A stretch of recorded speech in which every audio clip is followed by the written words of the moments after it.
What's up everybody? Welcome back to Vegan Yak. I'm Walter, and why is veganism so expensive? I hear about this all the time of, well, I would go vegan, but I just can't afford it because vegan food is so expensive. It's really costly and therefore unattainable, and veganism is elitist for this reason. Well, let's dig into that today and see if that's actually true. Today's video is the next in my series called Why You Are Not a Vegan, where I'm discussing all the common reasons that people give as to why they can't go vegan and seeing if there's any merit to these excuses. Now today, if you're vegan and you're watching, comment in the comments down below. Let me know what your favorite vegan meal is that's cheap, whether that's something that you cook at home or something that you eat out. I just want all the cheap vegan meals in the comments down below. Now, why do people think that veganism is expensive? I think people usually have this idea for one of two reasons. Either one, they just heard it before and latched onto it as their excuse, which if that's you, just tisk tisk, don't believe everything you hear. Or two, they associate veganism with like trendy health foods or really expensive vegan junk food. You know, if you think that in order to be vegan and eat a plant-based diet, you have to drink like the purest matcha with gold flakes. Yeah, that's a thing. Or eating Beyond Burgers at every meal, then sure, cost could become a factor, but that would be the same thing as like associating an omnivorous diet with only eating like grass-fed organic Wagyu beef 3 times a day. Which is a side note, I just read that they created a vegan Wagyu beef, and I guess it impressed some Japanese master chef where he couldn't tell the difference, and the chef was the one who like invented the California roll. I think that's what I read. I don't really know. But anyway, if you're a master chef and you invent the California roll, I'm like, I think you could do better, but you know, also I've never invented any food, so who am I to talk? Anyways, weird tangent, but you can't just compare single food item cost to make a claim about whether a diet overall is more or less expensive.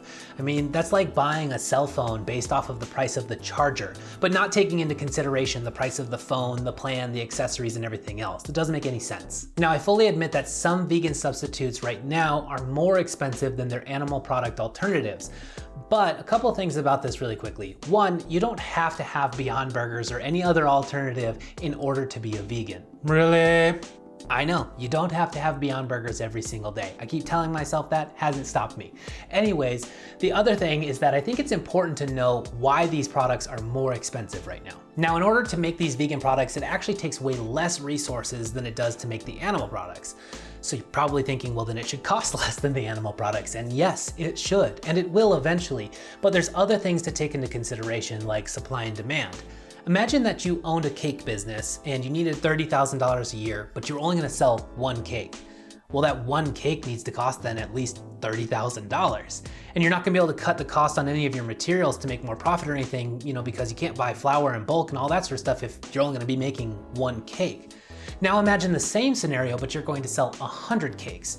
Well, not only now can you buy your materials in bulk like flour and stuff, which will, you know, drop your cost, but also on top of that, if you still only need the $30,000, but you're gonna sell 100 cakes, the price per cake can go down from $30,000 per cake to $300 per cake. And that's more affordable for everyone. Wow, that's a lot of savings. Not that it matters to me because I'm rich. This isn't a perfect picture of the economy of scale, and of course doesn't account for all the business expenses and overhead and everything else, but you get the idea, and this isn't a business lesson, this is a vegan YouTube video.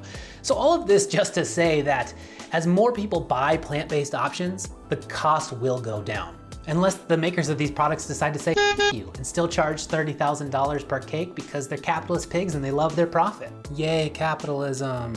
But the good news is that these companies that make these plant-based options aren't saying that, and instead they're taking price cuts as they grow, and they are growing fast. Companies like Beyond and Just have already taken price cuts this year, and they are exploding.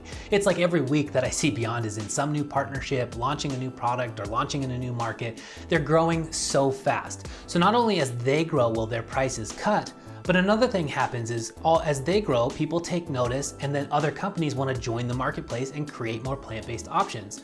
Well, as that happens, that means it becomes more competitive, which also can drive prices to lower, unlike cable companies in America that pretty much have a monopoly on us. But that's a story for another time.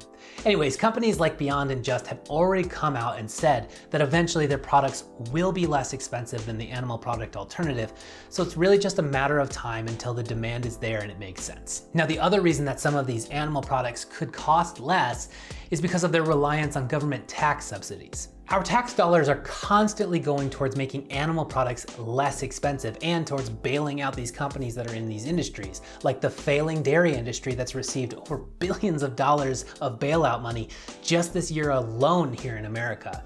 You know, it's estimated that the cost of a Big Mac would cost somewhere between like $13 and $15 a Big Mac instead of the $5 to $6 if it weren't for the subsidies. And it's estimated that like hamburger meat would be costing somewhere around $35 a pound if it weren't for the water subsidies. So the real cost of this food is not actually that cheap, and it's certainly not cheaper than the plant-based alternative. It's just that you're paying for it twice, once with your paycheck and once with your taxes. If in our society we shifted towards plant-based diets, we would instead be able to use these subsidies towards healthier options.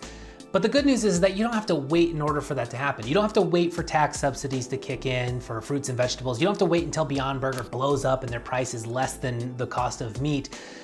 You could go vegan and you can save money right now. In fact, when my family and I switched to a plant-based diet, we were able to start saving between $100 to $200 a month on our grocery bill. So can you do veganism and plant-based diets cheaply? Yeah, I guess. Yes, absolutely. That's because the real staple foods of a plant-based diet are not Beyond Burgers, which is disappointing to some.